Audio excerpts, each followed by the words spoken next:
Welcome to daily kitchen. আজ আমি আপনাদের আরেকটি নতুন রান্না দেখাবো। আমি জানি না কেউ এটা খেয়েছেন কিনা, তবে আমার খুব ভালো লাগে। এটা হলো ট্যাংরা মাছ, দেশি ট্যাংরা মাছ দিয়ে কচুর গাঠি দিয়ে রান্না করা। তো আমি প্রথমে একটু পানি ফোটাতে দিয়েছিলাম, আগে থেকেই পানিটা ফুটে উঠেছে। এই পর্যায়ে আমি গাঠিগুলো লবণ মেখে রেখে দিয়েছিলাম। এটাতে নাকি লবণ মাখালে কি বলে এটাকে, কষটা বের হয়ে আসে এবং কম চুলকায়, মানে চুলকায় না বললেই চলে। তো আমি এখানে গাঠিটা যেহেতু লবণ মাখানো, জন্য আলাদা করে আর লবণ দিলাম না পানিটাতে। এভাবে আমি কিছুক্ষণ নেড়েই তুলে ফেলবো। মানে এটা আমি সিদ্ধ করব না, এটা আমি শুধুমাত্র গরম পানিতে এভাবে একটু দিয়ে তারপরে তুলে ফেলবো।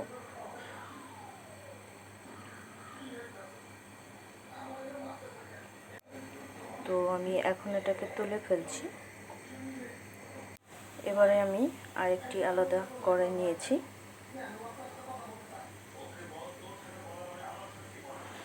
তো এই পর্যায়ে আমি মাছগুলো ভেজে নেব। কড়াইটা একটু শুকিয়ে নিই।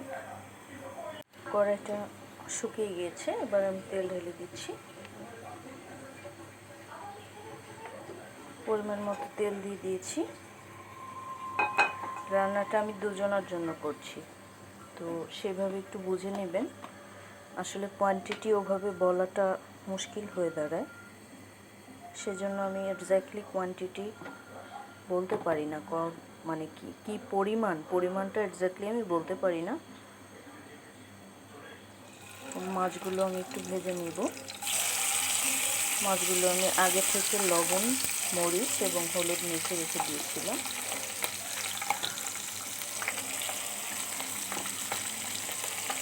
খুব বেশি ভাজতে হবে না, হালকা একটু দাগ লাগিয়ে তুলে ফেলব। তো দেখতেই পাচ্ছেন মাছগুলো আমার ভাজা হয়ে গিয়েছে। আমি এবার আস্তে আস্তে মাছগুলোকে তুলে নিচ্ছি অন্য একটি পাত্রে।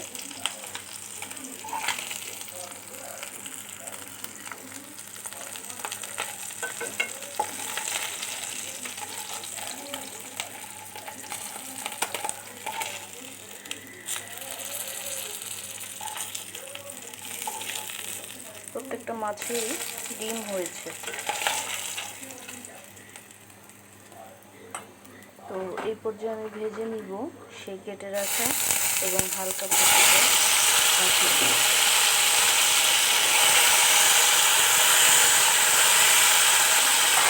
গাঠিগুলোকে আমি একটু লবণ দিয়ে ভাজবো এবং হালকা একটু হলুদও অ্যাড করে দিচ্ছি।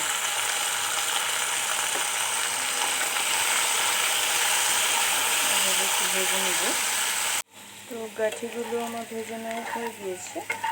আমি হালকা একটু দাগ লাগিয়ে ভেজে নিয়েছি, যে এরকম দেখতে পাচ্ছেন বোধহয়। এরকম দাগ লাগিয়ে আমি একটু ভেজে নিয়েছি গাঠিগুলো। এবার তুলে ফেলবো।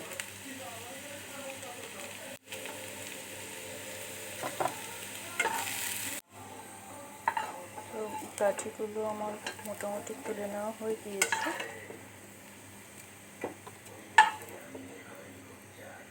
এইবারে আমি এই কড়াইয়ে আবার একটু তেল দিয়ে নেব। তেলটা দিয়ে আমি বাকি মশলাগুলো কষিয়ে নেব। তো আমি তেল দিয়ে নিয়েছি। এবার আমি এখানে অ্যাড করে দিচ্ছি পেঁয়াজ কুচি।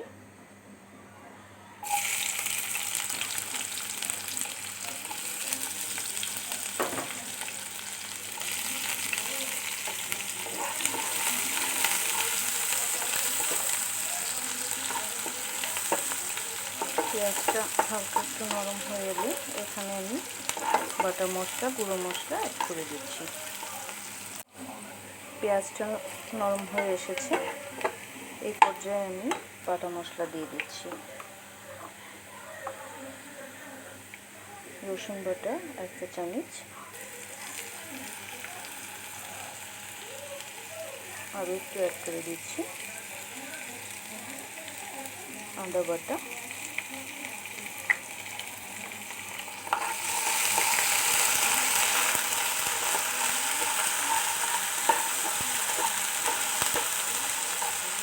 এবারে এখানে অ্যাড করে দিচ্ছি হলুদের গুঁড়ো হাফ চা চামচ,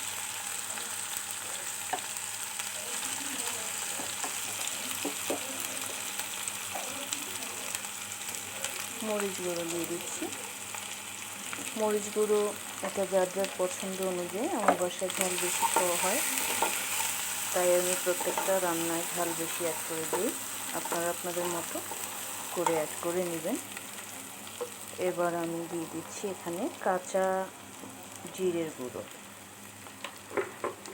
এখন দিচ্ছি ধনিয়া গুঁড়ো। তো এই পর্যায়ে আমি অল্প একটু পানি অ্যাড করে নিচ্ছি।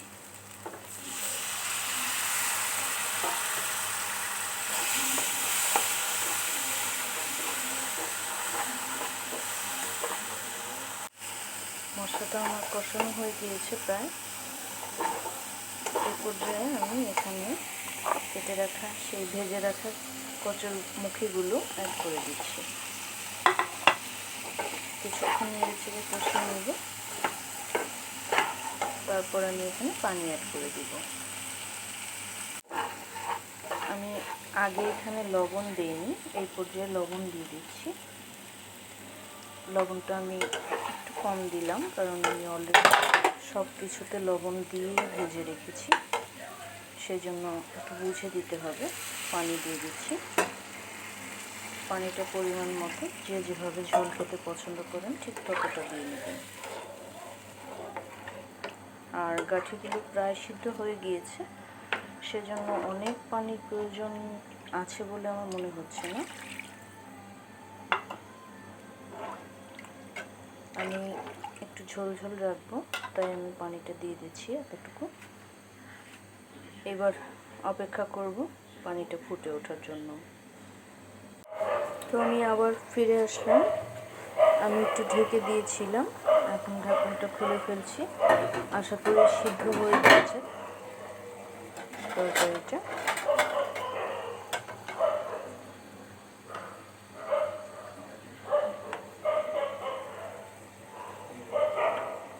না, এখনো হয়নি, দু একটা কচু আর একটু সিদ্ধ করতে হবে, তো আমি আর কিছুক্ষণ জাল করে নিচ্ছি।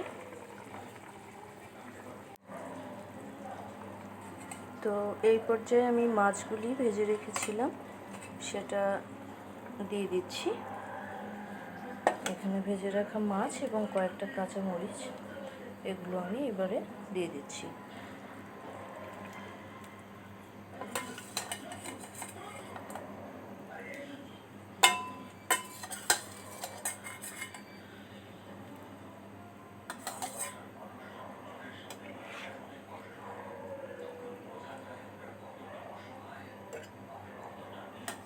দিয়ে আমি আরও কিছুক্ষণ জাল দিয়ে নিয়ে তরকারিটা রান্না করে নেব। তো দর্শক, আমার রান্নাটা হয়ে গিয়েছে, দেখতে পাচ্ছেন। এই পর্যায়ে আমি দিয়ে দিচ্ছি একটু জিরে গুঁড়ো, ভাজা জিরে গুঁড়ো। আর এটা একটু দেওয়ার চেষ্টা করবেন, তা না হলে আমি যে টেস্ট পাচ্ছি সেটা আপনারা পাবেন না। মানে আমি যে ধরনের রান্নাটা করেছি আপনারা সেটা মিস করে যাবেন। তো এটা দেওয়ার একটু চেষ্টা করবেন।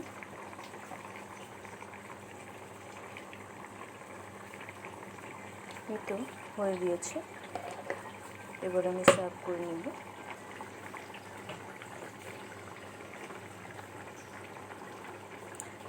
রান্নার কালারটা খুব দারুণ হয়েছে, বাট কেন জানি না আমার ক্যামেরাটাতে দেখা যাচ্ছে না, সেই কালারটা হয়নি ক্যামেরার মধ্যে।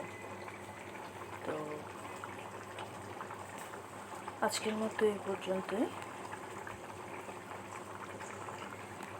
আপনারা একবার ট্রাই করে দেখবেন আমার এই রান্নাটা, এবং ভালো লাগলে অবশ্যই একবার বাসায় ট্রাই করে আমাকে বলবেন কেমন হয়েছিল, আর আমার জন্য দোয়া করবেন।